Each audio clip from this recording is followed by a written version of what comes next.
मत्ती 23 अध्याय 23 वचन। हाँ हे कपटी शास्त्रियों हाँ और फरीसियों, हाँ। तुम पर हाय, तुम पुदीने और सौंफ और जीरे का 10वां अंश तो देते तुम हो, पुदीने सौंफ और जीरे का तो 10वां अंश देते हो, परंतु तुमने व्यवस्था की गंभीर बातों को हाँ अर्थात न्याय हाँ, और दया और विश्वास को छोड़ दिया है। और तुमने व्यवस्था की गंभीर बातें हैं, ये कौन सी गंभीर बातें? न्याय, दया और विश्वास को छोड़ दिया।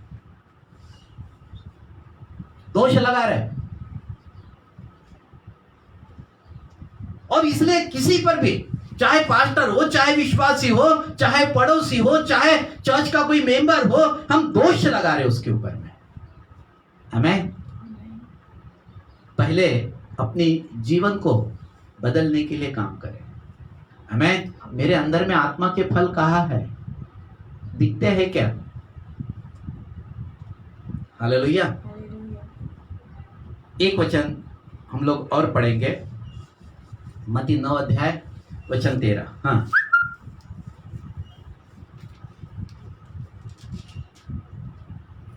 इसीलिए तुम जाकर इसका अर्थ सीख लो, हाँ, मैं बलिदान नहीं परंतु दया चाहता हूँ। इसलिए कि तुम जाकर इसका अर्थ सीख लो कि मैं बलिदान नहीं परंतु दया चाहता हूँ, क्योंकि मैं धर्मियों को नहीं मैं धर्मियों को नहीं परंतु पापियों को बुलाने आया हूँ। आमीन। हालेलुया। परमेश्वर ने बोला कि मैं धर्मियों को नहीं परंतु पापियों को बुलाने के लिए आया हूँ। मैं धनियों को नहीं परंतु मैं गरीब लोगों को बुलाने के लिए आया हूँ। आमीन। इसलिए प्रियो, बहुत बार बहुत सारी जो बातें हैं इस तरीके से कार्य करना शुरू करती है। हालेलुया। दशमांश देते समय मुझे इन सारी बातों की तरफ ध्यान देना पड़ेगा कि मैंने किसी का कुछ ले तो नहीं लिया। उद्धार हमें सिखाता है नम्र होने के लिए। जक्कई के जीवन में जब उद्धार आया और जब प्रभु यीशु मसीह उसके घर में गए और उन्होंने बोला कि इस घर में उद्धार आ गया, जक्कई का जीवन बदल गया। जक्कई का जीवन बदल गया। उसने जिसका लिया था बोले मैं 4 गुना वापस कर दूंगा उसको। जिसने मैंने अपने पास रख लिया था उसको वापस कर दूंगा। और जिसका पैसा मैंने लिया था मैं 4 गुना उनको लौटा दूंगा। क्योंकि उद्धार यही काम करता है। उद्धार हमेशा आपको सामर्थी बनाता है। आमीन। अगर आज सामर्थ्य नहीं बना रहा है तो मेरी कहीं ना कहीं गलती हो रही है। उस गलती को पहले मानना है। उंगली ऐसे दिखाने के बगैर, एक बार उंगली जब ऐसे दिखाते हैं तो पहली तो उसके तरफ जाती है, सेकंड परमेश्वर के तरफ जाती है, और 1 2 3 ये मेरी तरफ रहती है। ज्यादा भाग मेरा ही है, ज्यादा भाग मेरा ही है। हालेलुया। इसके तरफ अवश्य ध्यान देना चाहिए। तब आपका दशमांश क्या होता है? ग्रहण योग्य होता है। हालेलुया। डाल देने से वापस आ गया ऐसा नहीं है। देना तो है ही आपको, परंतु वो जीवन मेरा कैसा चल रहा है, मेरे अपने जीवन के तरफ देखना है। क्योंकि दशमांश और आपका जो जीवन है वो आपको स्वर्ग की तरफ लेकर जाएगा। क्योंकि मैं अपना महत्वपूर्ण एक भाग दे रहा हूं परमेश्वर को, उसकी सेवा के लिए। हमें जब उसकी सेवा के लिए महत्वपूर्ण, जब अब्राहम महत्वपूर्ण भाग निकालकर लेवियों के हाथ में दे रहा है कि ये मेरा दशमांश है, हमें तो मुझे भी देना पड़ेगा। हमें अब्राहम की आशीष दे, आशीष दे, आशीष दे, प्रार्थना करने से नहीं होगा कुछ। प्रार्थना करने से भाग नहीं मिलता, देने से भाग मिलता है। हालेलुया। चाहे मैं अपने समय का दशमांश दूं, चाहे मैं अपने कमाई का दशमांश दूं। हालेलुया। बहुत बार हम ये बोलते हैं कि पास्टर साहब है ना, मेरे पास है ना समय नहीं है प्रार्थना करने के लिए। 24 घंटे है तेरे पास, 24 घंटे है, और तू बोलता प्रार्थना के लिए समय नहीं है।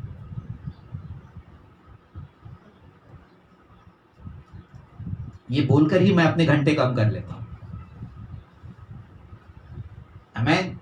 मेरे को जब बड़ा दुख होता है कि पास्टर साहब मेरे पास है ना प्रार्थना के लिए बिल्कुल समय ही नहीं मिलता। नींद में से 1 आधा घंटा निकाल,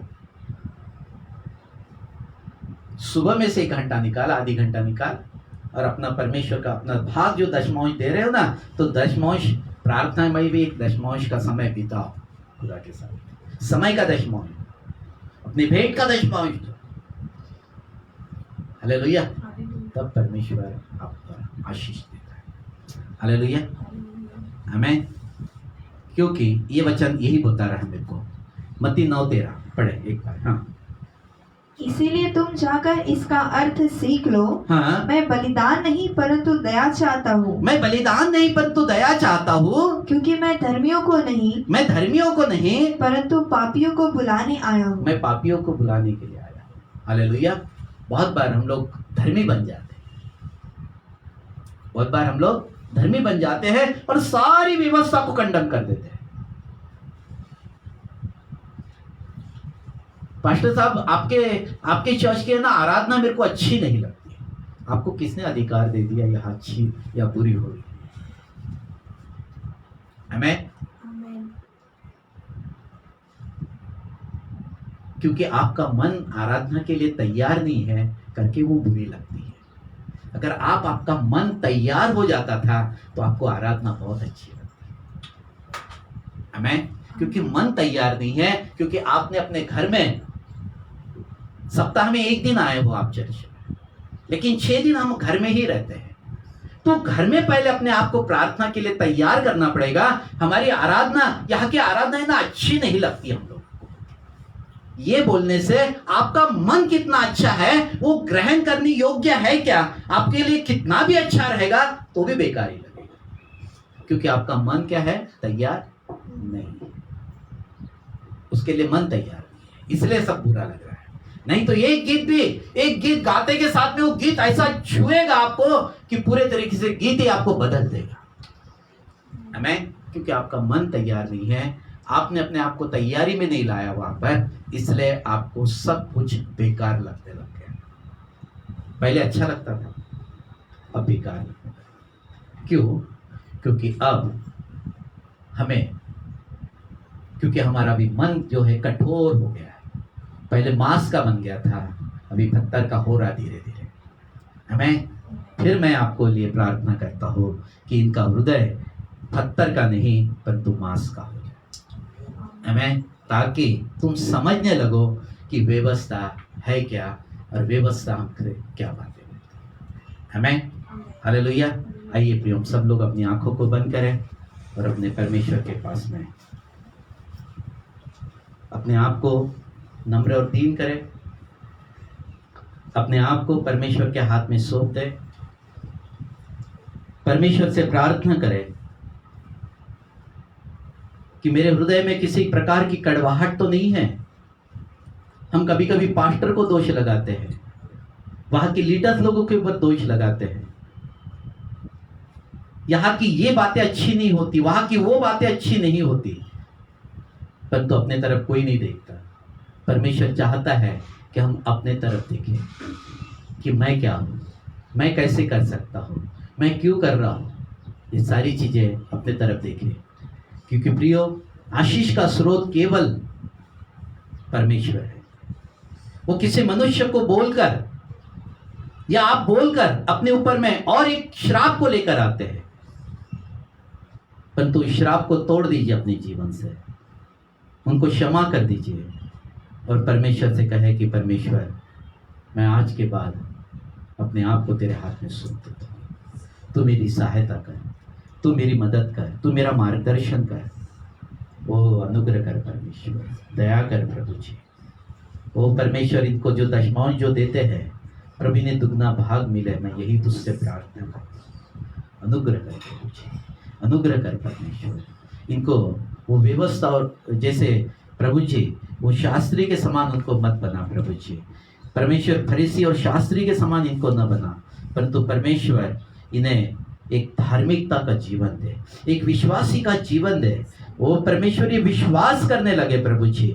हमें दिखावटी प्रार्थना नहीं, परंतु प्रभु हमें तो जिस व्यक्ति ने जो बोला है हम उस सब के लिए प्रार्थना करते रहे। यही हम तुझसे प्रार्थना करते हैं प्रभु। सारी बातों के लिए मैं तुझे धन्यवाद देता हूँ। तूने अनुग्रह किया प्रभु, धन्यवाद देता हूँ। तूने दया की प्रभु, धन्यवाद देता हूँ। ओ तेरी सामर्थ्य यहाँ पर काम कर रही है प्रभु जी, मैं धन्यवाद देता हूँ प्रभु जी। मैं इनके लिए प्रार्थना करता हूँ कि प्रभु इनका जीवन फरीसी और शास्त्रियों के समान नहीं, परंतु एक विश्वासी के समान हो। वो एक उद्धार प्राप्त के व्यक्ति के समान का जीवन हो प्रभु। उस उद्धार के लिए आपने उस कलवरी के क्रूस पर अपने प्राणों को दिया, और प्रभु जी उस कलवरी के क्रूस पर अपना खून बहाया, ताकि प्रभु जी इन सब का उद्धार हो जाए, ये सब लोग धर्मी बन जाए, ये सब लोग विश्वासी बन जाए, और विश्वास मेरा धर्मी जन विश्वास से जीवित रहेगा, ये वचन उनके जीवन में पूरा हो। यही मैं तुझसे प्रार्थना करता हूँ प्रभु जी। सारी बातों के लिए धन्यवाद देता हूँ। यीशु मसीह के सामर्थ्य नाम में प्रार्थना कर मांग लेते हैं, आमीन और आमीन।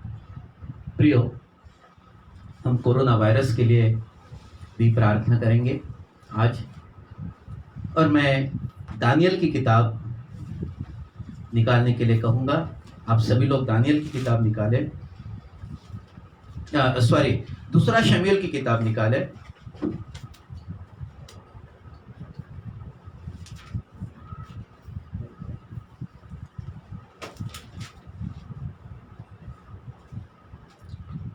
दूसरे शमूएल की किताब निकालें।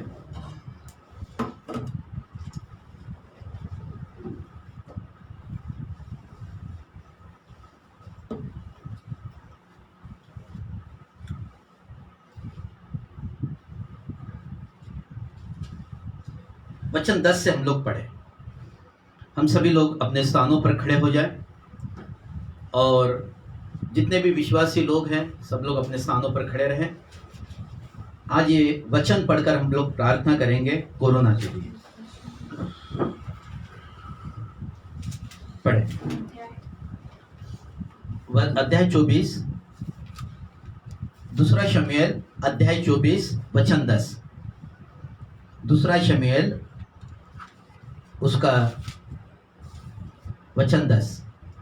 दूसरा शमूएल अध्याय 24 वचन 10 पढ़े। हाँ। प्रजा की गणना करने के बाद हाँ। दाऊद का मन व्याकुल हुआ। हाँ। अतः दाऊद ने यहोवा से कहा, हाँ। यह काम जो मैंने किया हाँ। वह महापाप है। हाँ। तो अब हे यहोवा, अपने दास का अधर्म दूर कर, क्योंकि मुझसे बड़ी मूर्खता हुई है।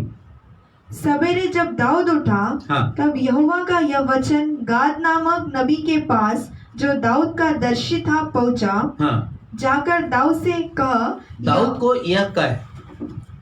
दाऊद ने क्या गलती की थी कि परमेश्वर ने उसको जनगणना करने के लिए मना किया था। क्या करने के लिए? जनगणना करने के लिए मना किया था, और दाऊद ने जनगणना करके एक बहुत बड़ा पाप किया। उसके राज्य पर क्या हो गया? हाँ, गाद नामक नबी उसके घर में आया। अब उसको क्या बोल रहे हैं? हाँ, पढ़े।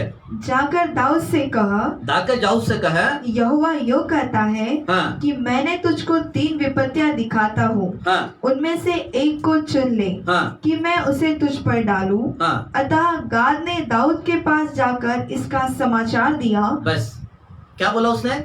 मैंने 3 विपत्तियां तुझ पर रखी है। परमेश्वर ने 3 विपत्तियां तुझ पर रखी है, उसमें से तुझे कौन सी अच्छी लगती है मुझे बता। कौन सी विपत्ति इस देश में आए तू चाहता है? हाँ। अतः गाद ने दाऊद के पास जाकर इसका समाचार दिया। हाँ। और उससे पूछा, क्या तेरे देश में 7 वर्ष का अकाल पड़े? पहली विपत्ति 7 वर्ष का अकाल।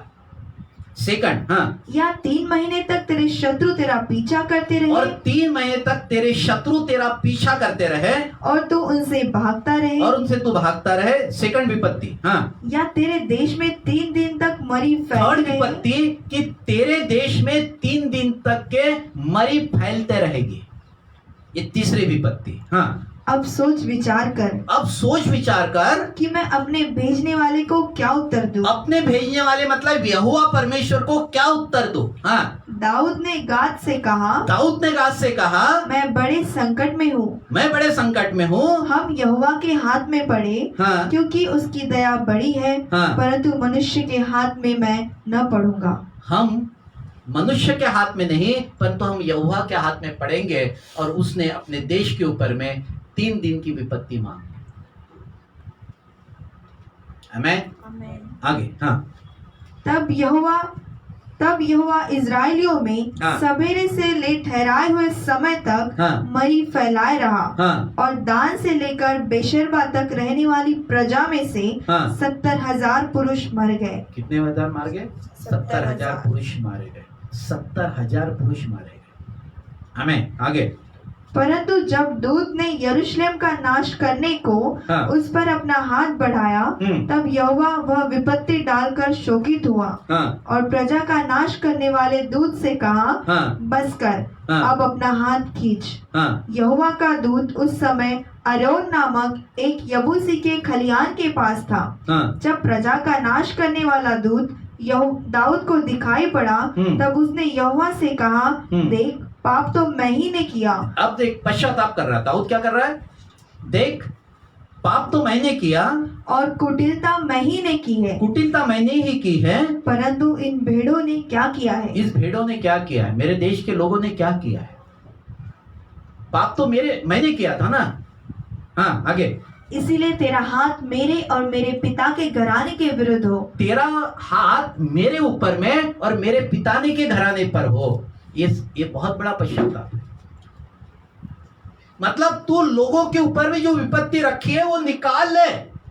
पाप मैंने किया था, मेरे और मेरे घराने के ऊपर में पाप, ये श्राप को रख। मैं तो इससे पश्चाताप करता हूं। हाँ, उसी दिन गाद ने दाऊद के पास आकर उससे कहा, हाँ, जाकर अरोना यबूसी के खलियान में हाँ, यहोवा की एक वेदी बनवा। और एक वेदी वहां पर बना। अभी वचन 25 पढ़ता। हाँ, तब दाऊद ने वहाँ यहोवा की एक वेदी बनवाकर हाँ, होम बलि और मेल बलि चढ़ाया। हाँ, और यहोवा ने देश के निमित्त हाँ, विनती सुन ली। तब वह महामारी इजराइल पर से दूर हो गई। मैं महामारी क्या हो गई? इजराइल पर से दूर हो गई है। इस महामारी का भी कोई कारण है। इस कारणवश ये महामारी इस संसार में आई है। हम भी नम्र होकर प्रार्थना करें और इस महामारी से आजाद हो जाए। हमें हालेलुया। आइए प्रिय, हम लोग प्रार्थना करें।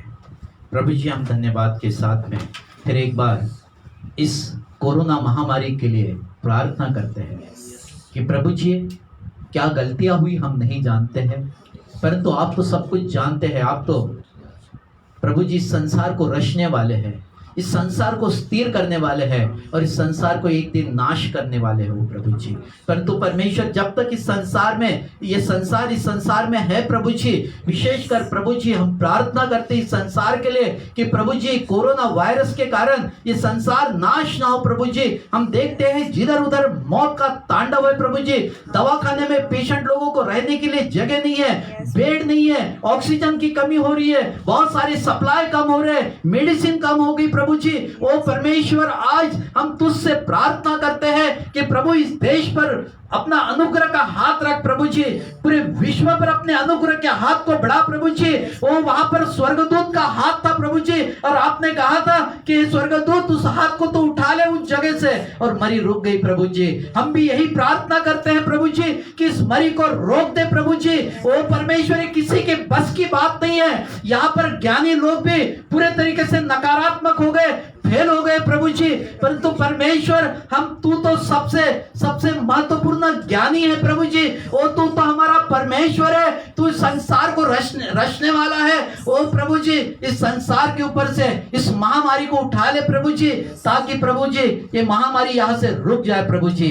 ओ परमेश्वर, ये मौत का तांडव यहाँ पर रुक जाए प्रभु जी। ओ सारे बंधन टूट जाए प्रभु जी। मैं यीशु के नाम से प्रार्थना करता हूँ, इस संसार के लिए प्रार्थना करता हूँ प्रभु जी। मैं विश्व के लिए प्रार्थना करता हूँ, भारत के लिए प्रार्थना करता हूँ, और जिस जिस देश में मरी फैली है प्रभु जी, वो गांव हो, कस्बे हो, शहर हो प्रभु प्रभु उन सारे शहरों के लिए प्रार्थना करता हूँ कि प्रभु जी ये मरी यीशु के नाम से रुक जाए। ओ प्रभु जी मैं तेरे लहू के बाड़े में सबको आजाद करता हूँ। तेरा लहू का बाड़ा इनके चारों ओर बना है। प्रभु जी मैं प्रार्थना करता हूँ जो विश्वासी प्रार्थना कर रहे हैं प्रभु जी इस महामारी के लिए, ओ प्रभु जी प्रार्थना करते हैं प्रभु जी, ओ प्रभु जी जो कोरोना के लिए प्रार्थना कर रहे हैं प्रभु जी, ओ कोरोना के लिए जो लोग प्रार्थना कर रहे हैं प्रभु जी, और ये महामारी को प्रभु आप रोक देना परमेश्वर, और जो प्रार्थना कर रहे हैं प्रभु जी उनका सुरक्षा का कवच बना के रखना। ओ प्रभु जी उन विश्वासियों को बचाए रखना प्रभु जी जो इस महामारी के लिए प्रार्थना कर रहे हैं प्रभु जी। ओ परमेश्वर किसी प्रकार की वहां पर किसी प्रकार की समस्या न रहे प्रभु जी। पूरे विश्व के विश्वासियों को बचाए रखना प्रभु जी, पूरे विश्व के विश्वासियों को बचाए रखना प्रभु जी, और सारे बंधन तोड़ देना परमेश्वर, ताकि तेरे बड़े नाम को महिमा मिले, तेरे सामर्थ्य नाम को महिमा मिले, तेरे जीवित नाम को महिमा मिले। ओ प्रभु जी इस महामारी को रोक दीजिए प्रभु जी। ओ आशीषों के भवन के सारे विश्वासियों की सुरक्षा करना प्रभु जी, चलते बैठते उठते खाते पीते सोते जागते प्रभु तेरे सुरक्षा में रहे प्रभु, तेरी सुरक्षा में रहे प्रभु जी। किसी प्रकार की महामारी का सामना वो लोग न करें। जितने विश्वासी लोग अभी तक पॉजिटिव हुए हैं प्रभु जी उनके लिए भी मैं प्रार्थना करता हूँ कि प्रभु उनको निगेटिव कर दीजिए प्रभु। जो भी दवाइयाँ वो खा रहे हैं प्रभु जी उस दवाई पर आशीष देना प्रभु जी, ताकि प्रभु जी वो कोरोना से पूरे तरीके से मुक्त हो जाए, इस महामारी से मुक्त हो जाए प्रभु जी। मैं सारी बातों के लिए धन्यवाद देता हूँ। मैं नागपुर के महामारी को रोकने के लिए प्रार्थना करता हूँ कि प्रभु यहाँ की महामारी रुक जाए यीशु के नाम से। ओ कोरोना की महामारी यीशु के नाम से रुक जाए प्रभु जी। ओ सारे बंधन तोड़ता हूँ प्रभु जी, क्योंकि मैं देख रहा हूँ प्रभु जी दवाखाने में जगह नहीं है। ओ प्रभु जी कहाँ जा रहे, कैसे भाग रहे हैं, ओ कैसे भाग दौड़ हो रही है प्रभु जी। ओ मौतें, बहुत सारी मौतें हो रही है प्रभु जी। ओ प्रभु जी अनुग्रह करे, दया करे प्रभु जी, सारे बंधन से आजाद करे प्रभु जी। छू लीजिए पवित्र आत्मा, छू लीजिए पवित्र आत्मा, स्पर्श करे पवित्र आत्मा, अनुग्रह करे पवित्र आत्मा। सारी महिमा आपको मिले। यीशु मसीह के सामर्थ्य नाम में प्रार्थना को मांगता हूँ, आमीन और आमीन।